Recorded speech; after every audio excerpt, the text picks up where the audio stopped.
Hello, ഞാൻ സായി. ഇതൊരു 5th year ആണ് CSAT ഫാക്കൽറ്റി ആയിട്ട്. ഏതൊരു ഫാക്കൽറ്റിയോട് എല്ലാവരും ചോദിക്കാൻ നിങ്ങൾ എന്ത് റിസൾട്ട് ക്രിയേറ്റ് ചെയ്തു എന്നാണ്. UPSC എക്സാം സ്ട്രക്ചർ നോക്കുമ്പോൾ ഏറ്റവും ഇമ്പോർട്ടന്റ് ആയിട്ടുള്ളൊരു സ്റ്റേജ് ആണ് പ്രിലിംസ്. അതിൽ തന്നെ CSATന്റെ റോൾ വളരെ ഇമ്പോർട്ടന്റ് ആണ്. പക്ഷേ CSAT മാത്രം കൊണ്ട് ഒരു ആസ്പിറന്റ് ഫൈനൽ റിസൾട്ട് എത്തണമെന്നില്ല. എന്നാൽ 2025 ഫൈനൽ റിസൾട്ട് വന്നപ്പോൾ 166 റാങ്കോടുകൂടി കാജൽ റിസൾട്ട് നമുക്ക് വളരെ പ്രധാനപ്പെട്ടതാണ്. കാരണം എന്റെ ഫസ്റ്റ് ബാച്ചിലെ സ്റ്റുഡന്റ് ആയിരുന്നു കാജൽ. നമ്മുടെ ക്ലാസ്സിനെ പറ്റിയിട്ടും നമ്മുടെ മെത്തേഡ്സിനെ പറ്റിയിട്ടും അതുപോലെ തന്നെ അപ്കമിംഗ് പ്രിലിംസിന് വേണ്ടി ആസ്പിറൻസിന് വേണ്ടി ഒരു CSAT ഇൻസൈറ്റ്സ് പോലെ കാജൽ എന്താ പറയാനുള്ളത് നമുക്ക് നോക്കാം. നമസ്കാരം, എന്റെ പേര് കാജൽ രാജു.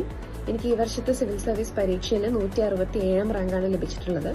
സോ ഇതെന്റെ 4th അറ്റംപ്റ്റ് ആയിരുന്നു. ഞാൻ ഫസ്റ്റ് അറ്റംപ്റ്റ് കൊടുക്കുന്നത് 2022-ലാണ്. അപ്പോൾ ഞാൻ CSAT ക്ലാസ്സസ് സാഹിൽ സാറിന്റെ ഗൈഡൻസിലാണ് അറ്റൻഡ് ചെയ്യുന്നത്. സോ ഞാനൊരു ഹ്യൂമാനിറ്റീസ് ബാക്ക്ഗ്രൗണ്ട് എന്നുള്ള സ്റ്റുഡന്റ് ആയിട്ട് എനിക്ക് CSAT കുറച്ച് ബുദ്ധിമുട്ടായിരുന്നു generally.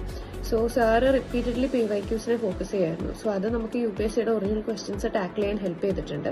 Apart from that sir classes വളരെ സിമ്പിൾ ആയിട്ടാണ് പറഞ്ഞുതരാം. അപ്പോൾ നമുക്ക് കോൺസെപ്റ്റ്സ് മനസ്സിലാക്കാനും അത് വളരെ ഹെൽപ്ഫുൾ ആയിരുന്നു. സോ എനിക്ക് CSATനെ കുറിച്ചുള്ള ജനറൽ ഒരു അപ്രോച്ച് പറയാനുള്ളതെന്ന് വെച്ചാൽ, ഒന്ന്, നമ്മൾ കൂടുതൽ സമയം ഒരു ക്വസ്റ്റ്യനിലേക്ക് ഇരിക്കരുത്. നമ്മൾ സ്മാർട്ടായിട്ട് നമ്മുടെ ആപ്റ്റിറ്റ്യൂഡിനനുസരിച്ച് നമുക്ക് സോൾവ് ചെയ്യാൻ പറ്റുന്ന റിസൾട്ട് കിട്ടുന്ന ക്വസ്റ്റ്യൻസ് ഏറ്റവും പെട്ടെന്ന് തന്നെ പിക്ക് ചെയ്യാൻ ശ്രമിക്കാം. നമ്മളൊരു ഈഗോ ക്ലാഷ് അവിടെ വരാൻ ചാൻസ് ഉണ്ട്. എനിക്ക് ഈ ക്വസ്റ്റ്യൻ സോൾവ് ചെയ്യാൻ പറ്റും, അതുകൊണ്ട് ഞാനിത് ചെയ്യണമല്ലോ. അപ്പം അങ്ങനെ ഒരു ഈഗോ ക്ലാഷിലേക്ക് പോകാതിരിക്കാം. പിന്നെ നിങ്ങളുടെ തന്നെ ഒരു റൈറ്റ് സ്ട്രാറ്റജി ഡിവൈസ് ചെയ്യാം. പിന്നെ PYQs ബേസ് ചെയ്തിട്ട് തന്നെ പഠിക്കുക. സോ ദാറ്റ് നിങ്ങൾക്ക് ഒറിജിനൽ UPSCയുടെ CSAT ക്വസ്റ്റ്യൻസിലേക്ക് തന്നെ നിങ്ങൾക്ക് ടാക്കിൾ ചെയ്യാൻ വളരെ ഹെൽപ്ഫുൾ ആയിരിക്കും. Apart from that syllabus base ചെയ്തിട്ട് കൂടുതൽ പ്രാക്ടീസ് ചെയ്ത് ക്വസ്റ്റ്യൻസ് പ്രാക്ടീസ് ചെയ്ത് ആ ഒരു ക്ലാരിറ്റി ഉണ്ടാക്കി വെക്കുക. സോ ഇത്രയാണ് എനിക്ക് പറയാനുള്ളത്. സോ നമ്മൾ GSന് കൊടുക്കുന്ന അത്രയും ഇമ്പോർട്ടൻസ് തന്നെ CSATന് കൊടുക്കുക. കാരണം UPSCയുടെ CSAT is becoming complicated.